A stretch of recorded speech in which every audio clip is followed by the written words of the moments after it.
¿Por qué debemos limpiarnos la mano? ¿Por qué tener este nuevo hábito de lavarnos constantemente las manos? Pues quiero compartirles el día de hoy que hace muchos años atrás hubo una pandemia llamada la peste negra. Esta pandemia afectó Europa, China, India, Medio Oriente y el norte de África. En esta pandemia murió cerca del 60% de los habitantes de aquel entonces.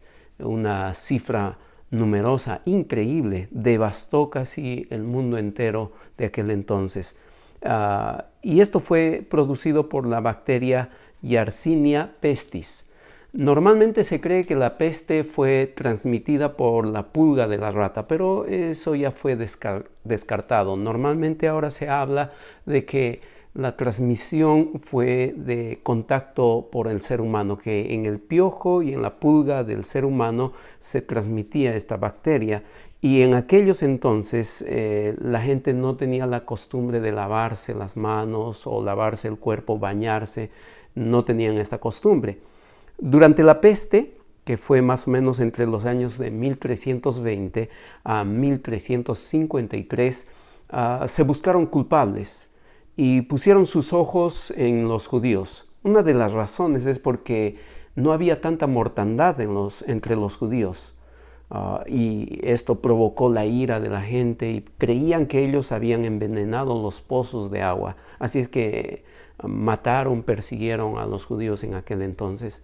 Pero luego se descubre que una de las razones de por qué el pueblo judío no había sido afectado o tan afectado con esta bacteria es porque ellos siempre han tenido esa costumbre de lavarse las manos, lavarse los pies cuando llegaban a las casas. Entonces esta costumbre de asepsia ayudó a que esta bacteria no llegase con fuerza al pueblo judío. Entonces esto ha pasado con la peste negra. Viajamos un poco más en el tiempo y llegamos a una época en que había una gran mortandad entre las embarazadas. Cuando iban para dar a luz, muchas de las mujeres morían. Hay un hombre, un médico húngaro llamado Ignaz Philipp Semmelweis. Este hombre fue conocido como el Salvador de las Madres. Y la historia es interesante. Cuando él observó que las mujeres morían en una tasa muy elevada, muy alta, empezó a investigar por qué. Y él tuvo la primera idea. La razón puede ser la higiene de las manos. Es que había tres costumbres entre los médicos que no ayudaban a las mujeres y las infecciones que ellas tenían durante el parto. La primera costumbre es que los médicos atendían a una mujer enferma y después de atender a una mujer enferma sin higiene alguna, atendían a una mujer sana, transmitiendo enfermedades, bacterias, microbios. Segunda costumbre, que cuando ellos estaban haciendo alguna autopsia, pues sin lavarse una vez más las manos, sin hacer ningún tipo de higiene, iban a atender a mujeres que estaban por dar a luz. Tercera costumbre, que al ver que los barberos afilaban sus navajas en pedazos de cueros, pues ellos imitaron y el bisturí lo afilaban en sus botas. Al afilar en sus botas encontraban el filo necesario y con eso operaban a las mujeres una vez más, llevando bacterias, microbios. Esto producía la mortandad de las mujeres. Este hombre, este médico, Itzap, propuso que se deben lavar las manos y preparó un agua con cloro para que las personas se lavasen las manos, los médicos, los cirujanos. La gente se burló de él, los médicos se burlaron de él, no aceptaban esta idea. ¿Cómo lavarnos las manos va a salvar la vida de las personas? Hasta que un médico que estaba haciendo una autopsia accidentalmente se cortó un dedo en plena autopsia y poco tiempo después murió producto de la infección que llenó su cuerpo. Recién allí, con la muerte de este médico, los demás dijeron, puede tener razón, y empezaron a lavarse las manos. Y más o menos por el año de 1860 la tasa de mortandad del 20% bajó al 2%. Eso pasó con este médico famoso y luego muy querido entre las damas, conocido como el Salvador de las madres. Unos años después, pocos años después, John Lister, en el año de 1877, hizo la primera intervención quirúrgica irrigando la parte de la cirugía.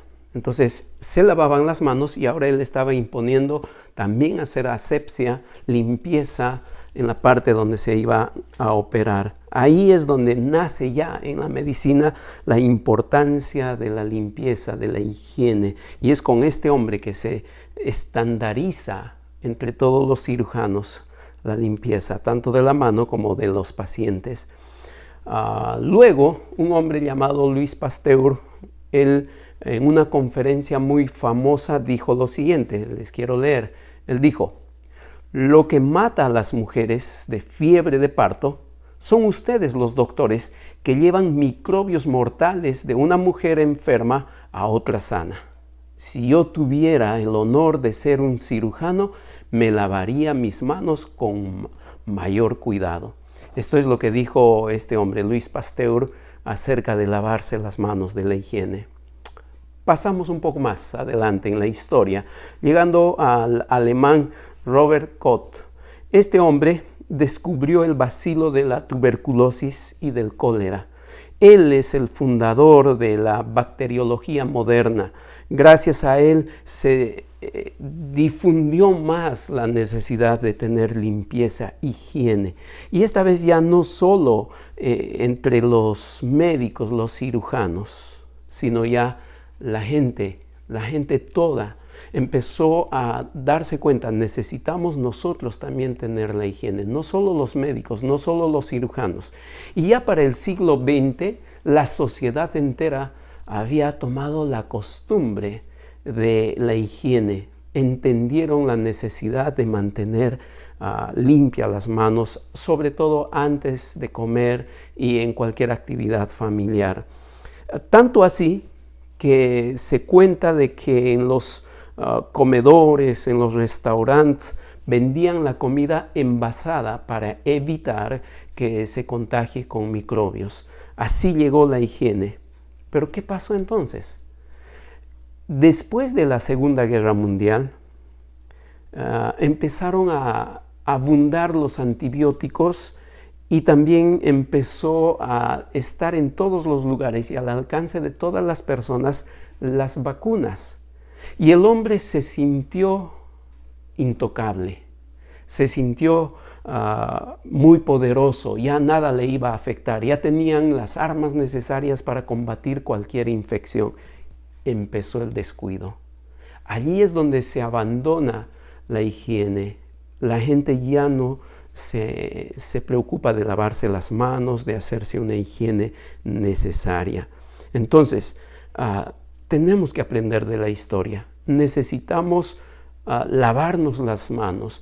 Tanto así es nuestro descuido que por televisión, por radio, periódicos, por todos los medios masivos, se nos tiene que exigir que nos lavemos las manos, que cuidemos nuestra higiene, cuando debiera ser parte de nuestra vida diaria. Pero hemos descuidado porque nos hemos sentido invencibles, intocables por las bacterias y los microbios. No hagamos eso, no repitamos la historia, aprendamos de la historia, escuchemos a los médicos que nos recomiendan, lavémonos las manos, limpiémonos bien y recordemos que todos los conocedores nos dicen que el agua y el jabón debilita a esta bacteria, a este virus que está circulando en medio de nosotros. Así es que, recomendación, hay que lavarnos las manos. Pero, ¿y qué de las manos espirituales? Hablemos un momento de las manos espirituales. Dios siempre ha exigido limpieza de sus siervos, de su pueblo. Empezando en el libro de Éxodo, vemos que cuando se instaló el tabernáculo, el primer llamado de Dios acerca de los que iban a servir en el tabernáculo, acerca de los sacerdotes, es que tenían que lavarse, tenían que bañarse antes de entrar a servir al Señor. Tenían que tener una higiene especial para poder servir al Señor. Pero siempre hay un descuido y pensamos que solo basta con una higiene corporal y ya estamos bien con Dios. Y no es así. Es por eso que el rey David en el Salmo 24, versos 3 y 4, él dice lo siguiente: ¿quién subirá al monte de Jehová? ¿Y quién estará en su lugar santo? El limpio de manos y puro de corazón, el que no ha elevado su alma a cosas vanas, ni jurado con engaño. El rey David empieza a hablar de lo espiritual. Nuestras manos espirituales también deben estar limpias y Dios exige limpieza. Solo así vamos a poder acceder al Señor. Una limpieza especial, espiritual, nuestras manos. Aun cuando eso pide el rey David, encontramos en la Biblia una historia interesante. Un hombre que se lavó las manos, lo dejó limpio, pero sin embargo, su corazón estaba contaminado. Pilato se lavó la mano, pero su corazón estaba lleno de injusticia. Él sabía que Jesús era inocente y pensó que con lavarse las manos ya limpió su culpabilidad. Allí está el error de mucha gente. Lo físico no afecta a lo espiritual. Tenemos que tener también limpieza espiritual. Tenemos que tener manos limpias, presentarnos con manos limpias al Señor. El profeta Isaías, en el primer capítulo de su libro, el verso 15, él dice: cuando extendíais vuestras manos, yo no escucharé de vosotros mis ojos. Asimismo, cuando multipliquéis la oración, yo no oiré. Llenas están de sangre vuestras manos. Ese es el reclamo de Dios a través de Isaías. Nuestras manos están llenas de sangre, nuestras manos están ajenas a una vida santa. Y Dios exige: limpia tus manos, limpia tus manos.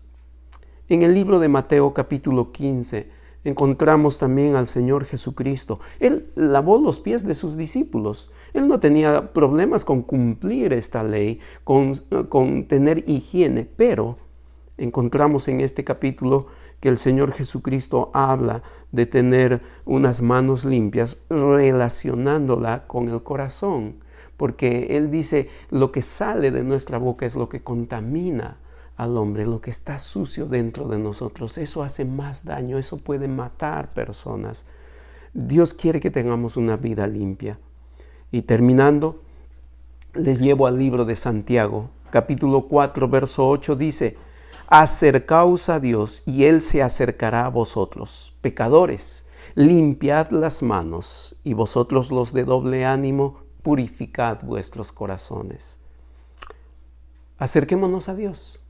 Esa es la solución. Acércate al Señor. Él quiere acercarte a ti. Si tú te acercas al Señor, Él se va a acercar a ti y va a limpiar tu vida, va a limpiar tus manos. La Biblia nos dice que la sangre de Cristo nos deja más blancos que la nieve y quiere limpieza para ti. Él quiere que tú vivas con manos santas, sin ira ni contienda. Acércate al Señor Jesucristo.